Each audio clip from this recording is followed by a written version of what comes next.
Bismillahirrahmanirrahim. In this lecture, we will discuss how to find the order of any reaction.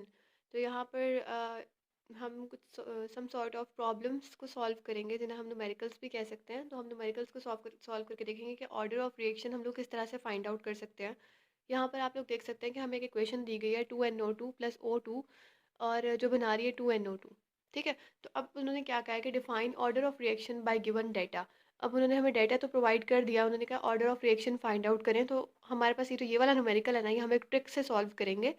और इसके बाद हम लोग जो दूसरा न्यूमेरिकल देखेंगे वो फिर हम लोग देखेंगे कि अगर हम लोग ट्रिक से ना सॉल्व कर सकें या हमें लॉन्ग वाले मेथड से सॉल्व करना तो हम किस तरह से करेंगे. इसमें आपके पास डाटा प्रोवाइड किया गया है जिसमें 2NO प्रेजेंट है और O2 प्रेजेंट है और इसी तरह से उन्होंने हमें रेट की वैल्यू बताई गई है. तो जब NO जो है वो 0.30 था और O2 भी 0.30 था, तो वैल्यू जो थी वो R1 थी. ठीक है, उसके बाद क्या हुआ कि जब हमने फर्स्ट वाले रिएक्टेंट की कंसनट्रेशन को डबल कर दिया, यानी 0.30 थी 0.30 से 60 हो गई और हमने इसको सेम रखा. ठीक है, जब हम इसको डबल करेंगे ना तो हमें ये चीज़ पता लगेगी कि इसका क्या इफेक्ट पड़ता है रेट पे. जब हमने इसको डबल किया तो रेट जो है वो 4 टाइम्स हो गया. और हमें कैसे पता लगा कि रेट 4 टाइम्स हो गया. आप लोग 0.96 जो आंसर आया है इसको फिर 2 से मल्टीप्लाई कराएंगे, 3 से कराएंगे, 4 से कराएंगे तो ये आंसर आ जाएगा. ठीक है, तो आपको पता लगेगा कि ये 4 टाइम्स डबल हो गया, मतलब 4 टाइम्स हो गया. रिएक्शन जब हमने डबल किया तो ये 4 टाइम्स हो गया. ठीक है, फिर आपने क्या करना है, आपने देखना है अच्छा ठीक है इसका ये इफेक्ट पड़ा कि 4 टाइम्स हो गया, मतलब 2 की पावर 2 आ गई, यानी कि NO के ऊपर 2 का आना चाहिए साइन. दूसरी बात हमने क्या देखी कि जब हमने O2 को डबल किया तो इसका रेट पर क्या इफेक्ट हुआ. जब हमने O2 को डबल किया तो रेट जो है वो डबल हो गया.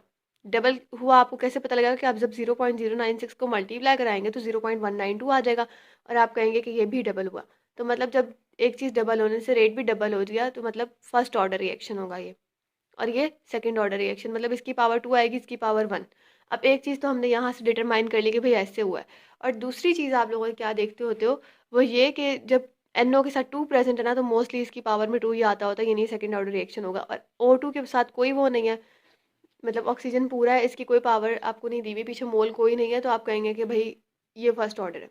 एक ये भी ट्रिक है लेकिन ये मोस्टली गलत भी हो जाती है, इसीलिए हम इसको नहीं कंसीडर करते, बल्कि हम वैल्यूज़ जब दी हुई है तो फिर हम वैल्यूज़ के थ्रू उसको सॉल्व करने की कोशिश करते हैं. अब हमारे पास एक्स और वाई की क्या वैल्यू आई. एक्स जो है NO के ऊपर प्रेजेंट है तो एक्स की वैल्यू आई 2 और वाई की वैल्यू क्या आई 1.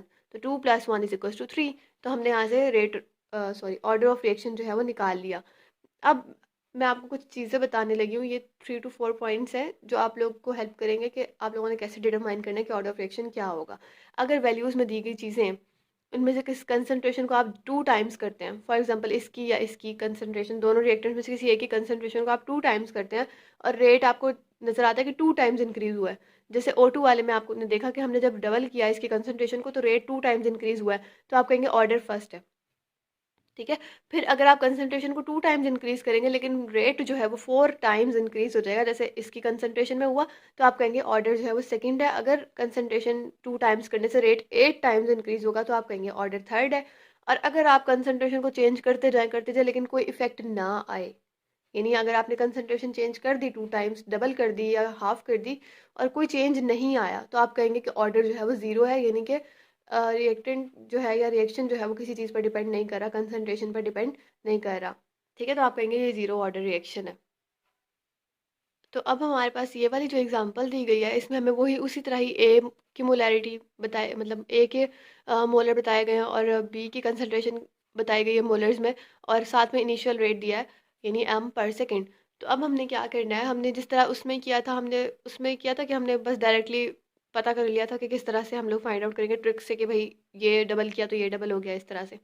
तो आप लोग वैसे इसमें भी देख सकते हैं कि यहाँ पर हमने 0.35 था, इसको डबल किया पहले, यानी हमने पहले बी को डबल किया फिर इसको वही रख के इसको डबल किया. ठीक है, तो आप लोग उस तरह से भी फाइंड कर सकते हैं जैसे हमने पहले किया. और इसका एक अल्टरनेट सोल्यूशन भी है फाइंड आउट करने का. वो क्या है कि आप लोगों ने रेट लॉ लिखा, आपने लिखा रेट = k a⁴m. ए की पावर आप x y भी कर सकते हैं, m n भी कर सकते हैं, मतलब ये अपनी मर्जी होती है, इसमें कोई लॉजिक नहीं है कि x और y रखना है या कुछ और नहीं. ठीक है, तो अब हमने क्या करना है, m n और k की वैल्यू फाइंड आउट करनी है, k की वैल्यू भी फाइंड आउट करनी है.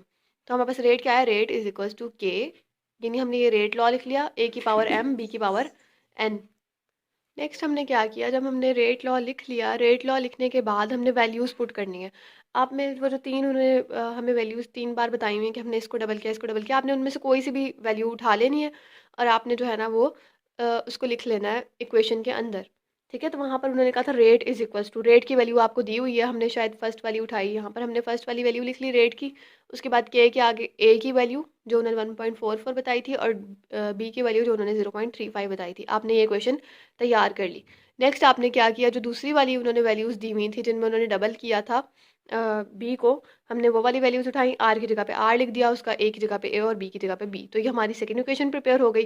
थर्ड इक्वेशन में हमने क्या किया, जो उन्होंने हमें थर्ड इक्वेशन दी हुई थी, हमने उसकी वैल्यूज आर ए और बी की वैल्यूज पुट की और हमारे पास एक और इक्वेशन आ गई।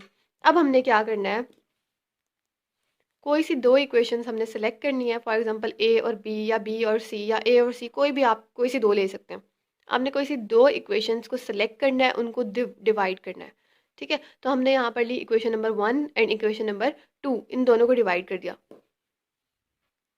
जब हमने इन दोनों को डिवाइड किया तो 5.37 के नीचे आ गया 2.15 की।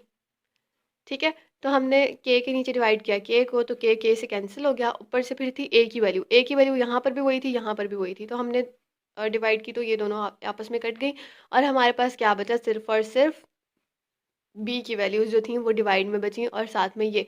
जब हमने इसको डिवाइड किया तो हमारे पास आंसर आया 0.25, इक्वल्स किसके आया, इसको जब हमने डिवाइड किया तो आया 0.5।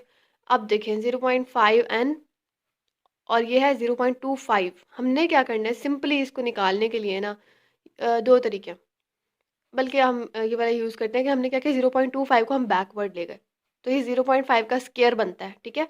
तो 0.5 का square is equal to 0.5 n. अब हमें पता है कि जो पावर्स में वैल्यूज होती हैं ना एक दूसरे के इक्वल आती हैं, तो एन इज इक्वल्स टू 2। मतलब कि हमें क्या ऑर्डर नजर आया, इसकी वैल्यू क्या नजर आई, एन जो है वो 2 होगा, यानी कि जो बी वाला कंपोनेंट था या बी वाला जो हमारे पास रिएक्टेंट था उसकी पावर जो थी वो 2 है। अब हमने क्या किया, ए और सी को डिवाइड किया, ए और सी को डिवाइड किया ताकि बी वाले फैक्टर्स कैंसिल हो जाए।